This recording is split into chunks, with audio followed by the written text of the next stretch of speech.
इस महापर्व पर जो पूरे भारतवर्ष में कहीं लोहड़ी, कहीं पोंगल, कहीं खिचड़ी, कहीं मकर संक्रांति के रूप में मनाया जाता है, यहाँ उपस्थित सभी लोगों को मकर संक्रांति की बहुत बहुत शुभकामनाएं। जिस प्रकार भगवान भास्कर दक्षिणा पथ छोड़कर उत्तरगामी होते हैं, उनकी प्रखरता बढ़ती है। आप सभी लोग यहाँ उपस्थित हैं, ईश्वर करें जिस प्रकार भगवान भास्कर का तेज दिनों दिन बढ़ता है, उसी तरह आप सबका तेज बढ़े, यश बढ़े, कीर्ति बढ़े, यही शुभकामना है मकर संक्रांति के अवसर पर। आदरणीय प्रिंसिपल साहब बैठे हैं,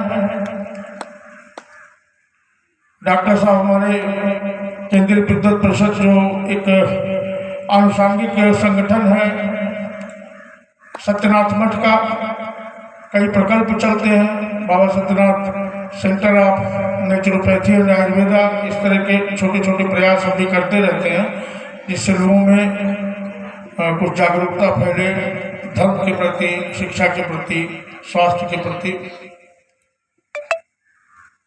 अलग अलग सभी संगठनों के अध्यक्ष हैं आदरणीय डॉक्टर प्रोफेसर सुशील पांडे जी, हमारे विद्युत परिषद के अध्यक्ष जी हैं, और हम सभी लोग लगभग स्थानीय हैं, इसलिए सबके विषय में जानते हैं।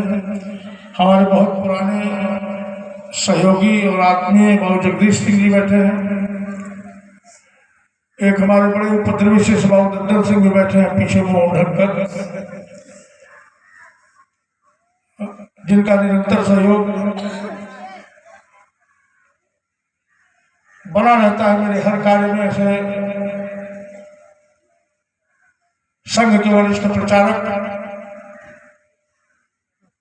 और पूर्व संगठन मंत्री, इस समय भाजपा के समस्त विभागों के जो प्रभारी हैं, प्रियम प्रकाश जी,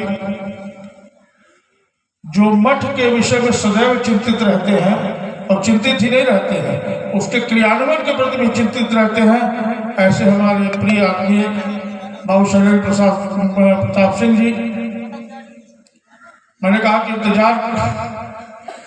बहुत इंतजार किया हमने, तो आपने जो कहा वो नहीं कहूँगा, लेकिन आपने ये जरूर कहा कि मैं पदयात्रा से अभी भी खाली घूमकर भाग के आया हूँ, तो जब बहुत प्रतीक्षा होती तो भगवान भी भाग के आते हैं, आपको तो आना ही पड़ेगा।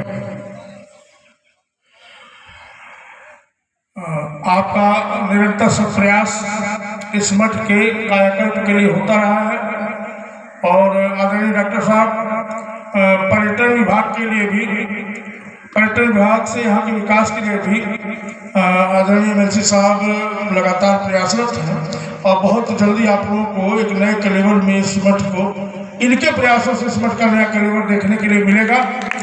और हमको लगता है अगली बार जब मकर संक्रांति आएगी तो बहुत कुछ हो चुका होगा यहाँ। मैं साधुवाद भी नहीं दे सकता, आपकी जिम्मेदारी है, और भूत, सांप, साधु, ये तीन तो दूसरे घर में रहते हैं, तो हम तो आप लोगों का बना रहे हैं। अब आप जितना सहयोग करेंगे अच्छे से अच्छा बनता जाएगा।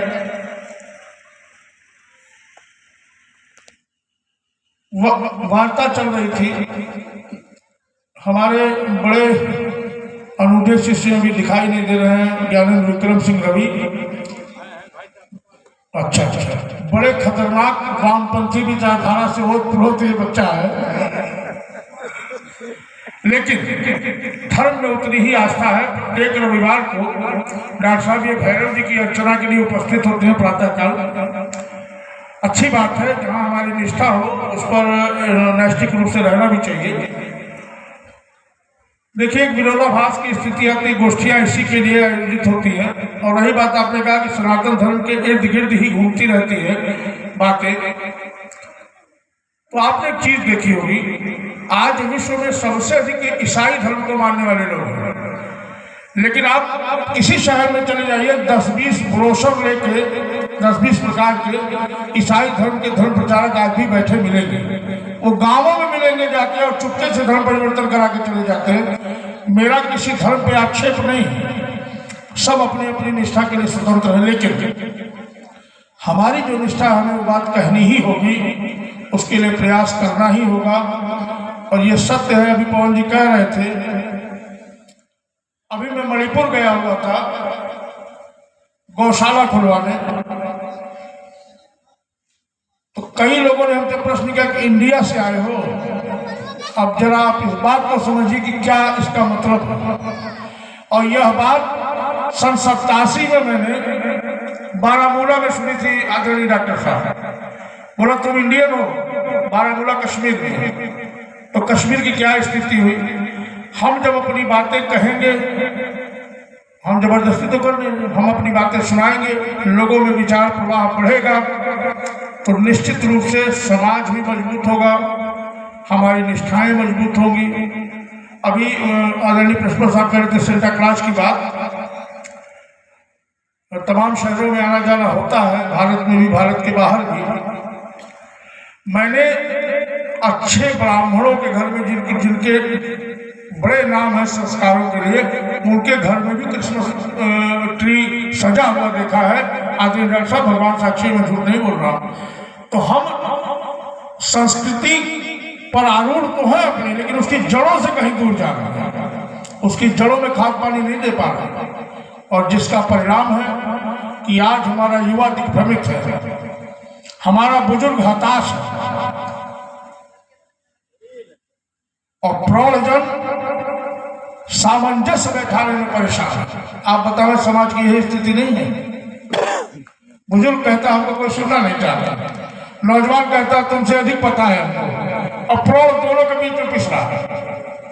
अगर हम अपनी जड़ों से दूर जाएंगे तो शाखाओं को कितना भी रग रोगन किया जाएगा, वृक्ष तो सूखेगा।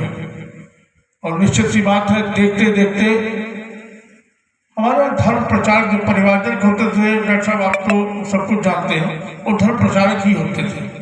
और जो भी प्रिय अभिषेक जी ने बात कही कि संवाद हमने छोड़ दिया, तो गोस्वामी तुलसीदास जी ने कोई मठ नहीं बनाया था, वो महाराज रीवा की एक धर्मशाला टाइप की कोठी थी, उसमें रहते थे, जिसे तुलसी घाट के नाम से जानते हैं। रामशाला में रहते थे, अयोध्या में जब रहते थे, उनके पास कोई अपना आश्रम नहीं था। लेकिन मुझे कोई एक बात बताए कि गोस्वामी तुलसीदास का नाम कौन नहीं जानता, बच्चे बच्चे के जुबान पर उनकी ग्रंथावलियाँ और उनका नाम है। तो साधु को तो ऐसे ही चलना चाहिए। मठ मंदिर तो चेतना के केंद्र है, उस चेतना का प्रतिष्ठान जितना भी होगा वो कम है। और हमारी तो पूरी व्यवस्था ही मठों से, मंदिरों से संचालित होती थी। हमारे यहाँ धर्माधिकारी एक पद होता था।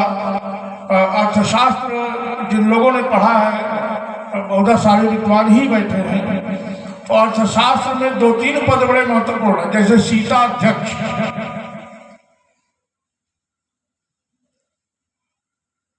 मतलब जो कृषि मंत्री होता था उसे सीता अध्यक्ष कहते थे। धर्माधिकारी मतलब चीफ जस्टिस, राजा भी उसकी बात से इनकार नहीं कर सकता था। लेकिन सब कुछ दूसरों की व्यवस्था अपनाने में छूटता चला गया, हम छोड़ते चले गए, उन जड़ों की ओर पुनः लौटे,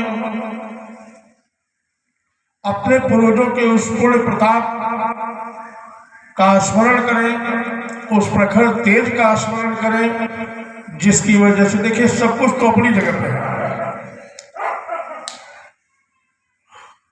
इस सनातन धर्म में इतनी सेंध लगी, और लाखों हमारे भाई जो हमारे अपने लोग थे वो विभिन्न धर्मों में चले गए, उनकी निष्ठा खत्म होती चली गई।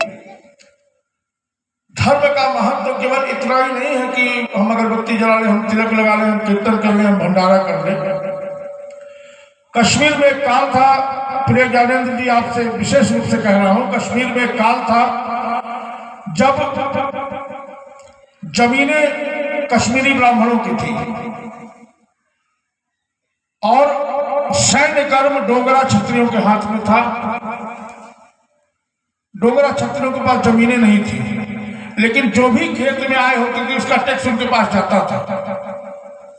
जब मंगोल वहां आए उनके कुछ संत स्वरूप में भेदिए जासूस वहां आए, तो उन्होंने कहना शुरू किया कि देखो भाई, ये डोगरा तो बड़े खतरनाक है, करते कुछ नहीं है और तुम इतनी मेहनत करते हो, तुम्हारी जमीन है, तुम्हारी फसल है, उसमें 10% ले जाते हैं। तो एक कहावत चली, आप पढ़ लीजिएगा इतिहास में, उस समय के जो नियमित ग्रंथ हैं जो प्रकाशित होते रहे उनमें आती है बात कि अगर सांप और डोगरा मिल जाए तो पहले सांप को छोड़ कर डोगरा को मार डालो। परिणाम यह हुआ कि जम्मू से सटे क्षेत्रों में वह सैन्य दल, वह सैन्यकर्मी, वह सुरक्षा करने वाले लोग नीचे चले गए। उसके बाद क्या हुआ किसी से छिपा नहीं। 2 जून 1989 को पहला कांड हुआ था। मैं डॉक्टर साहब उसमें गांदरबल में था। गांदरबल शेरे कश्मीर एग्रीकल्चर यूनिवर्सिटी है, वहां पे मैं उसके गेस्ट हाउस में था। और उसी के 2-4 दिन बाद वीर बहादुर सिंह जी की मृत्यु हुई थी, इसलिए उसको याद है तिथि। पहला हत्याकांड उसी दिन हुआ था। लोग चारपाइयों में बांध की गोली मार दी गई थी। कहीं कुछ बदला नहीं है। कश्मीर की धरती वही है, सूरज वहां भी पूरब से निकलता है, पश्चिम में डूबता है। असम, अरुणाचल, हर जगह यही स्थिति है कि सूरज पूर्व से निकलता है और पश्चिम में डूबता है। बांग्लादेश जो कभी जूट का गढ़ हुआ करता था, सर्वोत्तम सूती वस्त्र का उद्योग का केंद्र हुआ करता था, वहां और कुछ नहीं बदला है बंधु, केवल धर्म बदला है। और आज क्या स्थिति है देखिए। इसलिए धर्म रक्षित रक्षिता, हमें धर्म की रक्षा तो करनी होगी, क्योंकि वो कमजोर नहीं है, कमजोर नहीं है धर्म हमारा। न रहा है